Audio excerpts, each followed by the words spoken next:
Hi, and welcome to the new nightly Newsfeed Wrap-Up edition. What day is it? I think it's the 21st. Let me check on that. Yeah, the 21st of June, 2012. Um, Pursuant to the first item that I'm going to talk about, um, I made an appointment with the United States of America Corporation Embassy in Seoul in the morning, and I'm going to go see about renouncing my citizenship. I've been thinking about it and talking about it for some time now, and it's time to finally do it. Because, um, according to the source that I'm about to share with you, which I found at the Rents news feed, shit is going to get really fucking severe soon. This is a DHS, Department of Homeland Security insider. I've got an excellent bullshit detector. And this really checks out. This was not made up. It was not fabricated by some slovenly douchebag sitting in a computer chair with a Slurpee and a pack of cigarettes. This is for real. And this guy paints a picture that martial law is being engineered. The situation that will justify martial law is being engineered. And once martial law is declared, the Constitution is null and void. It's the banksters' ultimate victory over America. And then at that point, the bankers will come after their property. And as far as they're concerned, I am their property. As far as I am concerned, I am anything but their property. But because I am not a legal expert, I'm going to cover my bases. And I'm going to become a stateless man starting tomorrow. I think the process takes a few days, but I'm going to start it tomorrow. And then I think this country will have me. I've shown a lot of love for this country, and I think they will have me. Be warned. If you are an American citizen living abroad and martial law breaks out, I've done the thought experiments in my head. Forced repatriation. Expats. Think about it. As far as they're concerned, when you were born, I've heard different figures, but roughly a $300,000 bond was placed on your birth certificate. They look on you as their property.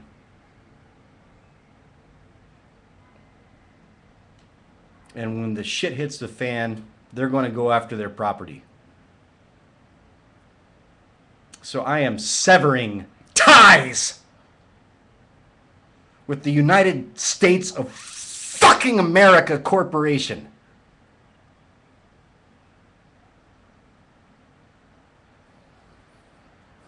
And I'll burn my fucking passport if need be. I am Matthew, in all lowercase letters, born of God. And I am no one's property but God's, the real God. Not Lucifer dressed up as Hashem.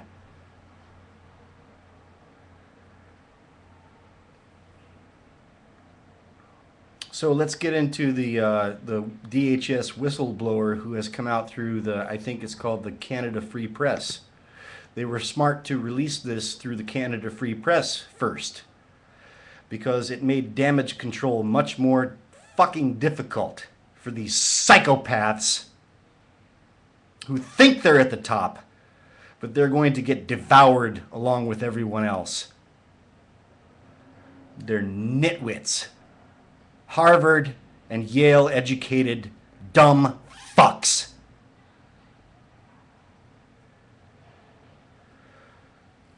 They're toadstools.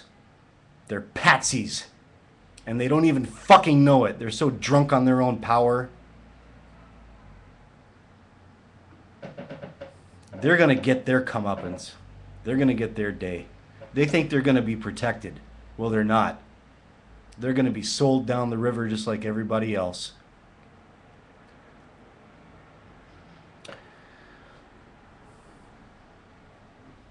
The planned re-election of Obama, revolutionary style. He tells about his contact. This is at CanadaFreePress.com. I will take the trouble to post the link on this video so you can go look at it yourself. This is the real deal.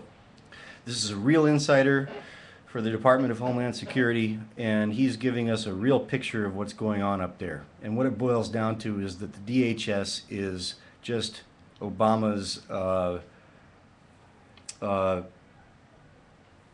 police state appendage. And they're mocking you up there. They're nervous. They're a bit nervous, but they're still chuckling. Because they think that, hey, you know, American men will allow their wives to be groped and fondled by fucking strangers and walk through fucking backscatter radiation machines. They'll take anything. They'll take anything up the ass. That's what they think. And they like it up the ass. And they like giving it up the ass. They really do.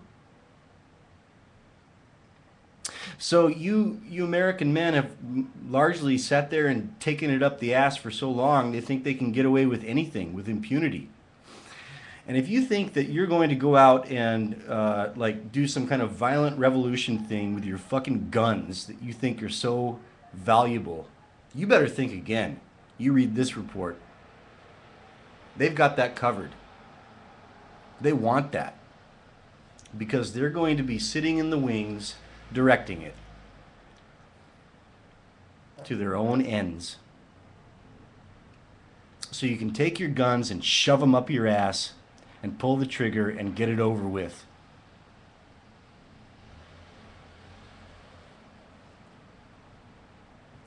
In, unless there's some intervention from some divine intervention, I don't know.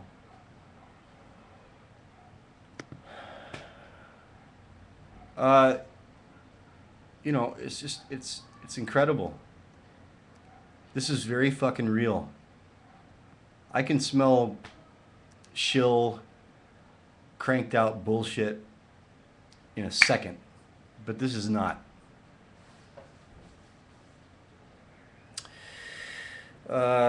According to my source, there is talk amongst the highest levels of the uppermost echelon of the Department of Homeland Security, which he describes as effectively under the control of Barack Hussein Obama.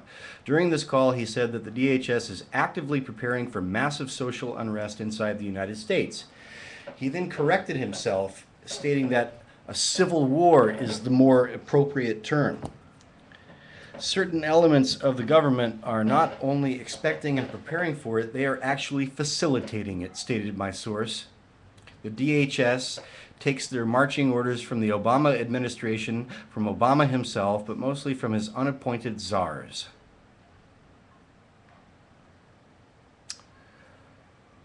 Unappointed, maybe unelected he means. Anyways, they're appointed, that's for fucking sure.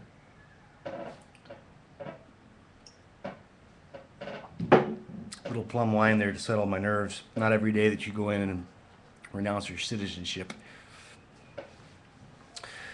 So, I'm renouncing my fucking citizenship because I don't want to get dragged back into that fucking black hole of impending horror.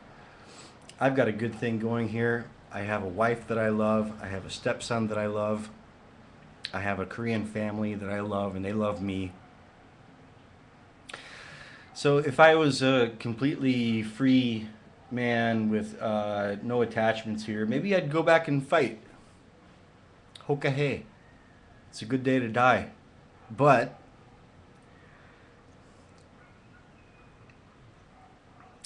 this is still a good society.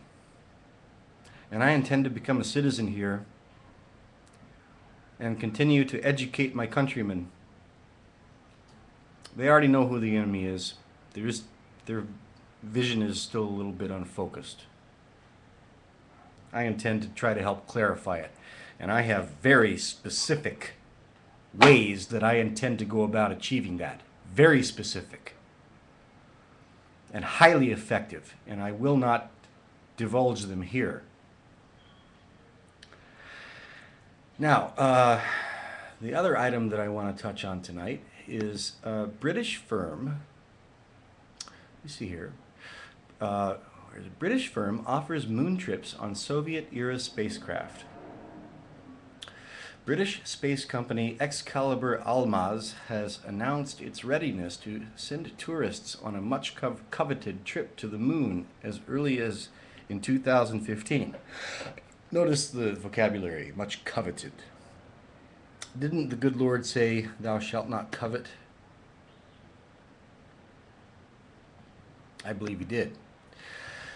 The trip to the moon will cost like 150 million fucking dollars. So here's what I have to say about this.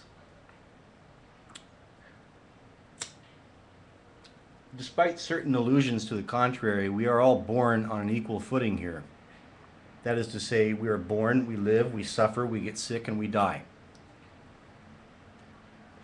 And it doesn't fucking matter who you fucking think you are, or what money you were born into, or what fucking family you were born into, or what culture. You are a tube that runs from mouth to sphincter. And in between, you process food and water. That's at the very animal level of things.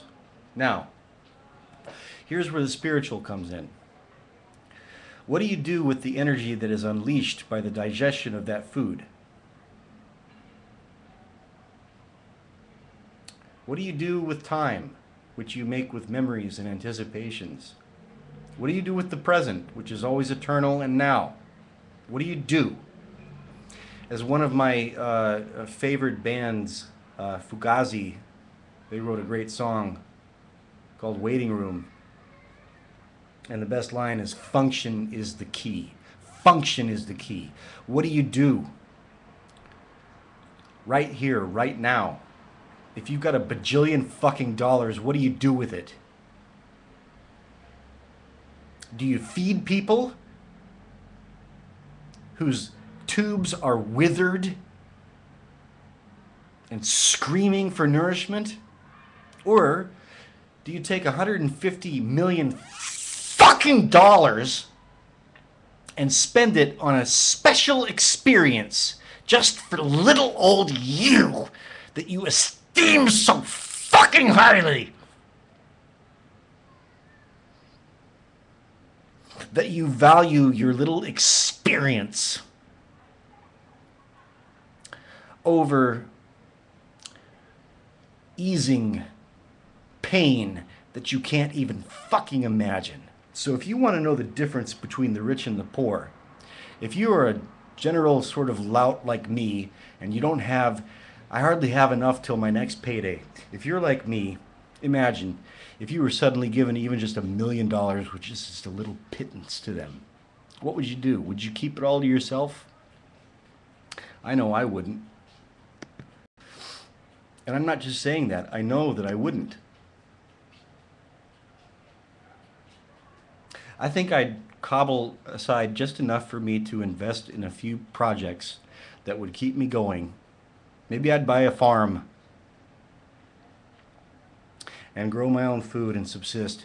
And the rest of it, I would make sure that it went to real projects that develop real programs that really teach people, give people the facilities to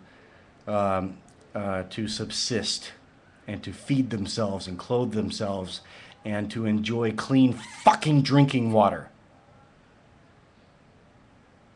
So I'm guessing I'd give away about 900,000 and keep 100,000.